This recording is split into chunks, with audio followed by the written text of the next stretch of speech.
Mkurugenzi wa Lilac, leo tumeona ni vizuri kuja kukutembelea na kushuhudia ni namna gani ambavyo umejipanga wewe pamoja na shule yako kuelekea kwenye mahafali ambayo hatujajua ni lini. Labda ni vizuri wadau wakafahamu mahafali hayo ni lini. Karibu. Ndugu mwandishi, kwa swali zuri. Sisi shule ya Lilac tunatarajia kufanya mahafali kesho.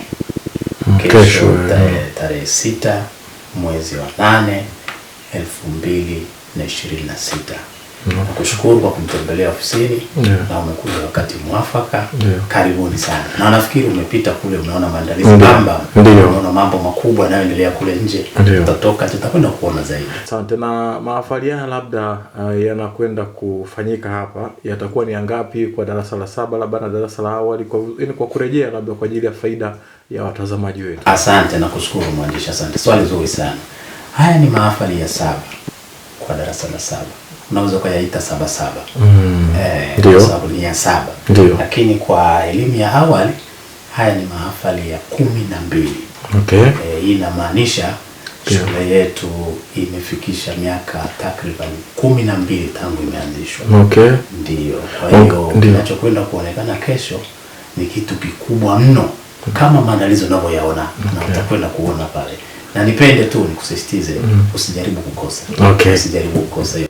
Asante sana. Labda mmejipangaje kuelekea kesho? Kuna michezo yote, labda tuzo ama zawadi yote? Sisi hatuna gadogo. Ndio. Unajua mambo yetu. Vijana wetu wana maonyesho mengi sana mtakwenda kuonyesha kesho. Kuna vipaji vingi sana mtakwenda kuviona kesho. Na kama unavyofahamu sisi ni shule ya vipaji. Shule ya vipaji, tumezalisha vipaji vingi. Hapo nje pia unaona kumeandikwa academy. Hii ni academy. Tunao vijana wengi ambao wamekwenda wamewakilisha shule kwa ngazi ya wilaya, mkoa mpaka kitaifa katika michezo mbalimbali, lakini kitaaluma pia nafikiri unajua. Okay. Tumepeleka vijana wengi shule za vipaji. Asante. Labda neno lako la mwisho kuelekea siku ya kesho ni lipi? Nakushukuru. Mimi nipende kuwakaribisha sana wadau wetu wote. Niwakaribishe wazazi, wanakorogwe wote. Sisi hapa hatubagui. Hatuna kadi. Tunasema kila mtu ahudhurie, ajionee.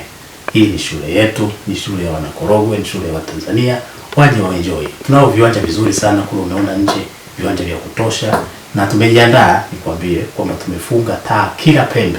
Tunakusudia kwenda mpaka asubuhi. Asante sana. Karibu.